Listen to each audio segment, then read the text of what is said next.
Can you tell us what you feel Bella's arc is in New Moon? You find Bella in a very comfortable position in life. She's pretty sure that she's decided how she's going to spend the rest of her life. She's with Edward. She's with this, like, constant thing, this ideal. In New Moon, that is ripped from her. And so she has to contend with not only the fact that she's just been dead wrong about something that she was so sure of, which is the hardest thing about a breakup, in my opinion. And she subsequently wakes up again. It's this seemingly, like, ideological, codependent relationship that just rocked her and, like, killed her, basically. There's, like, this period in the movie that's months long where she's basically a dead person. She finds herself again, only to, as soon as she comes out of it, Edward comes back and she's willing to go right back to him, which you'd think, like, sometimes maybe you'd say, like, wow, well, she's weak, she just goes right.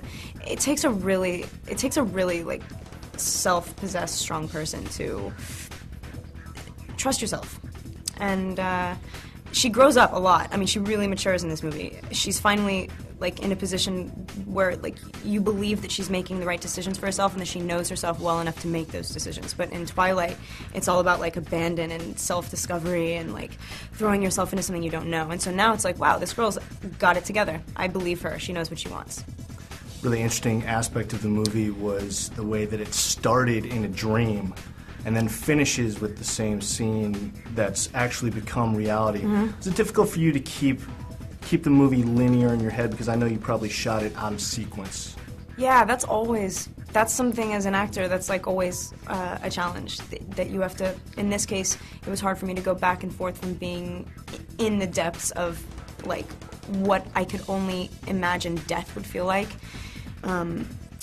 And then in a day after lunch have to go full circle and be, like, alive and awake and happy and chipper with Jacob.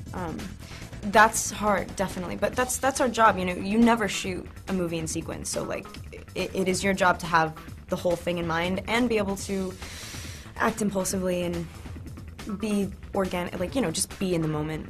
Were there any scenes that you were kind of afraid to shoot in this movie? Because there was a lot of physicalness in the movie.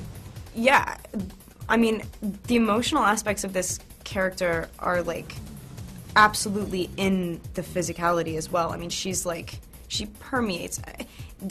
Because it's not a story that's set in a reality that we can relate to, I was always thinking that I wasn't ever being sad enough, that I wasn't ever being, you know what I mean? Because it was like, I don't know what it feels like to be broken up with by a vampire. All I know is what it feels like for me, and I'm human, you know what I mean? So physically also, it was tough because she's always, like, running around and, like, falling down in the woods, and it was hard. Like, generally, New Moon was, I think, out of the whole series, probably the most, for Bella, definitely the most, really, really beat her up.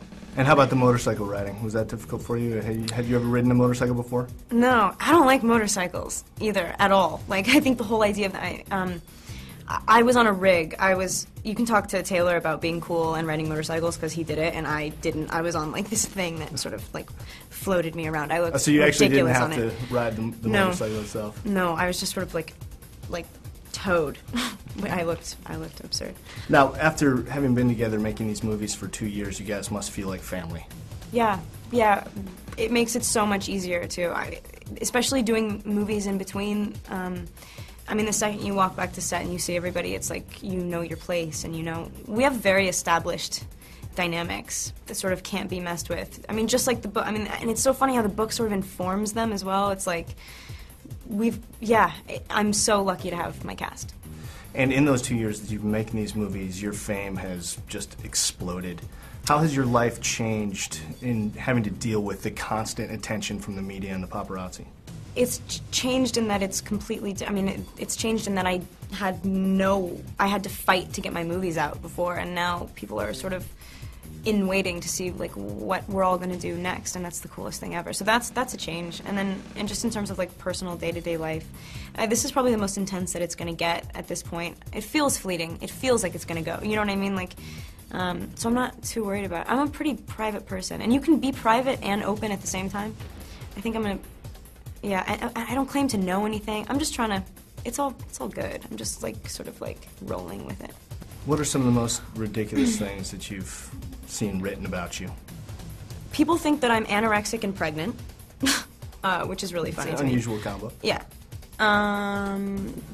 Stuff like that. Stuff like that I just find kind of funny. The day after, like, pregnancy rumors, I was, like, eating a cookie at the craft service truck, and I, like, looked around, and this guy pulled up and just went, "Shh," you feel like you're being shot, too, like, with a gun. And I was like, no! And I threw the cookie on the ground. I was like, that's why! And then I was like, I want that cookie back.